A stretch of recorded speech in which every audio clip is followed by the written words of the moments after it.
ever find yourself wondering whether, is this it?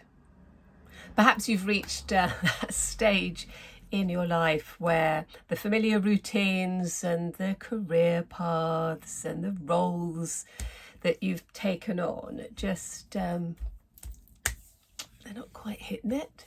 They're feeling unfulfilling. They're unfulfilling, aren't they? Or maybe, a bit like me, you're feeling this sense of urgency. The time is zooming along, and as the years pass, my kind of hopes and dreams, and maybe yours as well, are just fading away. So this is my Wednesday wandering. Thank you for being here. I am Cate Field, and Wednesday wandering is me wandering about stuff, not just wandering off. Although I will go off on various tangents because that's what I do.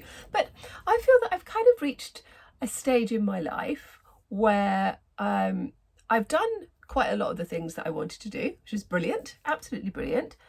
But I just feel that there's more.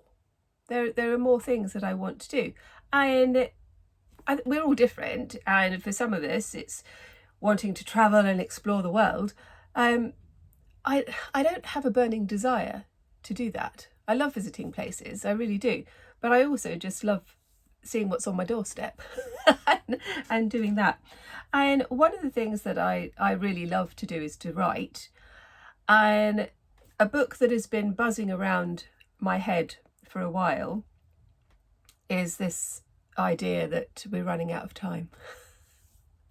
And is that true? Is that actually true? Are we running out of time? So I've been writing this book for a while, on and off, along with my other book, The Art of Play, which I've finished. Yay! Yay! I have finished it. Whoa! So it's about to be published. So that's very exciting. That was me going off on a tangent. But I really do feel that it's not too late. Doesn't matter how old you are, actually. It's not too late to do some of the things that that you've always wanted to do, or you thought you might like to do, or you want to try out and give it a go. Places you want to see, visit, subjects you want to study and research, books you want to read, films you want to watch, those sorts of things.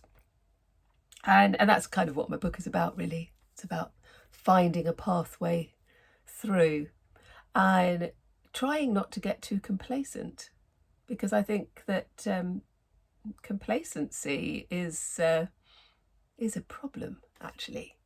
I think it's a problem. And when I was teaching in schools, complacency and apathy were the two things that I really struggled to understand, because I'm not a complacent person, and I'm not an apathetic person either. So I'm kind of like, yay, let's do this, let's dive in and see what happens. I'm that sort of person. But things change. We can't get away from that. We can't get away from aging and the limitations that may put on us, whether that's because of stuff and our obligations, or whether it's because of our physical mobility, for example.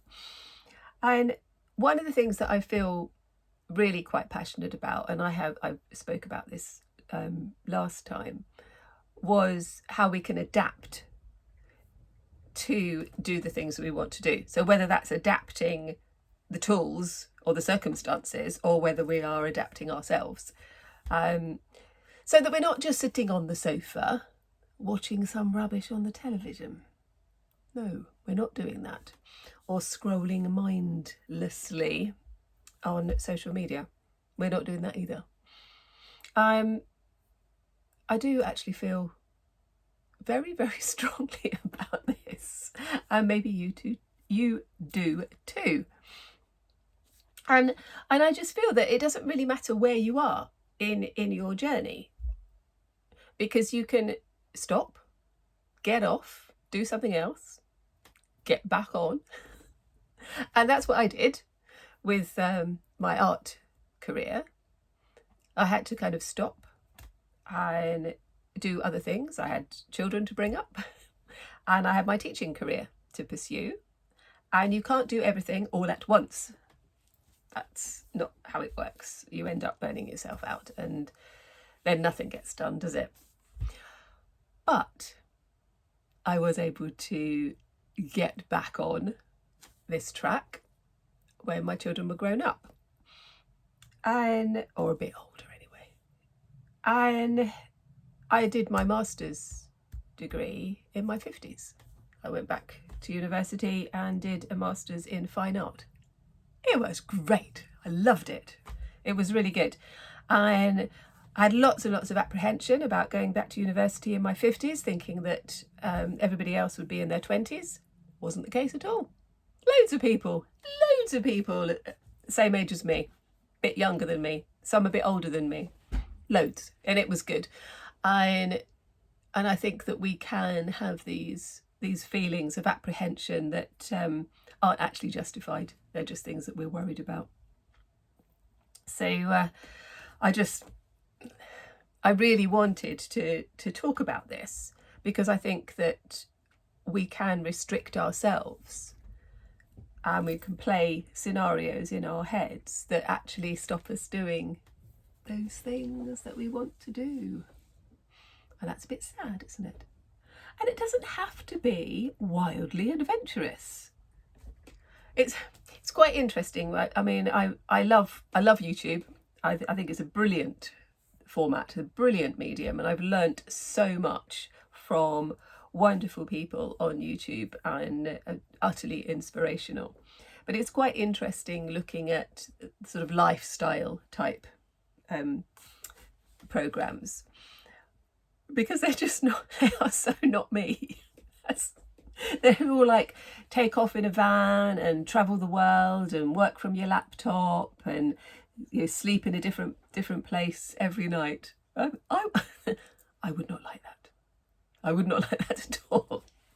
I like a bit of routine, and I like a bit of stability, and I like my own bed and my own bathroom and things like that. So that just would not be for me. I also like the familiar of going to my dance class every week, of taking my art class, of teaching my dementia group. I like that kind of routine. So yes, travelling around the world in a van would not be my idea of a dream, but it might be yours. And how you go about following your dream, it can be frustrating and it can be tricky, but it is possible. All you need is a plan. You just need a plan. That's what you need. You need to kind of write stuff down. Now I have a book, and in my book is just loads and loads and loads of thoughts and doodles, and I write my book ideas, I write my tutorial ideas, my art lesson ideas, my if I've got an exhibition coming up, I will write down things like that I need to do. But it's also a place where I write down the sort of things that I would like to be doing over the next 3 or 4 years. Places I want to go, things I want to visit, perhaps art exhibitions I want to go to, museums I want to go to, shows I want to go to, concerts, things like that.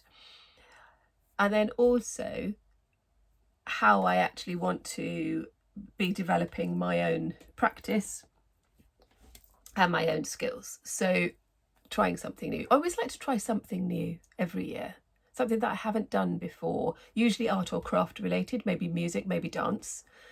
And it kind of pushes me and it challenges me, and I like that.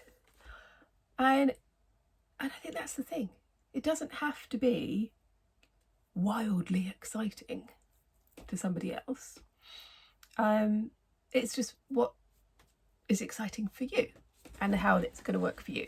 Now, I work with a lot of different sorts of people in a lot of various different ways, but one of the things that I really like to do is to help people who are kind of developing their art practice and who want to then take that step further and perhaps have an exhibition or a show. And I love working with people like this because I've done loads of shows. I've had lots of exhibitions. I've done lots of collaborative work over the last sort of 30, 40 years.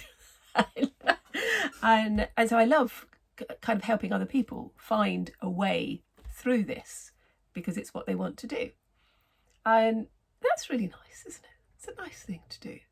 And again, that could be your thing, that you want to develop your art practice to an extent where you want to start to sell your work or show your work and sort of take it out into the world. And that is brilliant. And you can do that. You can do it. You just need a plan. When Jonathan and I wanted to move down to Dorset from Surrey, so I lived in Woking for 25 years, and when our youngest was at university, that's when we thought, don't need to be here anymore. We can move. We can move to Dorset and live by the sea. And so we had a 5-year plan. And a lot of people laugh about this. Because we did. We had a 5-year plan. And we spent 5 years thinking about how we were going to do it, what we were going to do, visiting places where we might live. And we kind of travelled along the south coast of England, trying to find lovely places where we might want to live.